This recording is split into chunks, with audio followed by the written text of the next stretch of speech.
Hello, YouTube audience. My name is Alan Bethay, and I'm a member of Latter Rain Disciple Center in Kannapolis, North Carolina. My pastor is Reverend Christine Wells. Each week I get the opportunity to give a devotional that's dedicated to the men in our congregation, and we call it the Men's Moment. And this is the message that I gave on June the 22nd, 2008. Men have many pressures on them, just being men. Wives, children, parents, girlfriends, jobs, etc. Men take on the roles that they were brought up with, that to be a man means taking care of yourself and taking care of your own. While a man might justly feel proud of his ability to take care of his own, doing what's necessary to provide for his family, there's still a dimension to being a man that goes unfulfilled just by doing the things that traditionally men are supposed to do. And this is the spiritual dimension. The spiritual dimension is important in that it drives everything else. It drives the physical dimension up or down, positively or negatively. How you relate to your family, how you're able to provide for your family, in some ways can be influenced by your spiritual condition.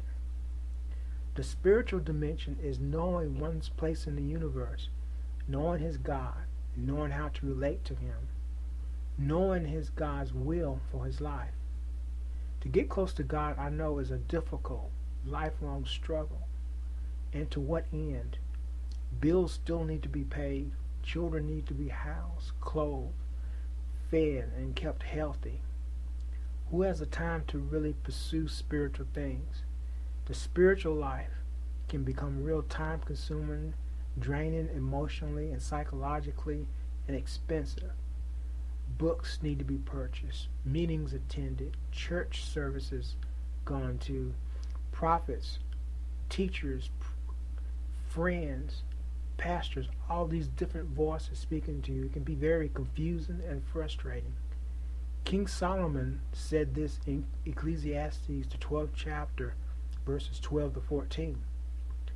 And further, by these, my son, be admonished, of making many books there is no end, and much study is a weariness of the flesh. Let us hear the conclusion of the whole matter. Fear God and keep his commandments, for this is the whole duty of man. For God shall bring every work into judgment, and every secret thing, whether it be good or whether it be evil. So this is what King Solomon had to say. The whole matter is to fear God and keep his commandments. But just what are the commandments of God? In the New Testament, Jesus said that God's commandments, his commandments, are not burdensome. On several occasions, Jesus was asked by different people what was the greatest commandment of all.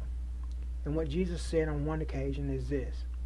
Jesus answered them and said, the first of all the commandments is, Hear, O Israel, the Lord your God is one Lord. Thou shalt love the Lord your God with all thy heart, with all thy soul, with all thy mind, and with all thy strength. This is the first commandment. And the second is like it, namely this, thou shalt love thy neighbor as thyself. There is no other commandment greater than these. Fear God and keep his commandments. This is the whole duty of man, to love God and to love fellow men according to Jesus. These two commandments, to love God and to love your fellow man, should be the subject of the next few weeks' Men's Moment. And I look forward to sharing this with you. Thank you.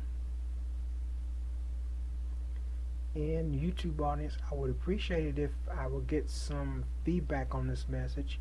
I'm not much on public speaking, but I feel that this is something that I need to do.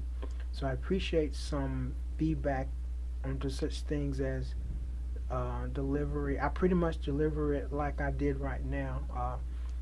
I used to speak extemporaneously, but I found that I went on too long, and when I write it out beforehand and read it, I can keep it under 3 minutes, which is a good amount of time for a devotional. So I appreciate your opinions and about content, future messages. What is it that men need to hear that can be said in a 2-3 minute time period that will be edifying to them?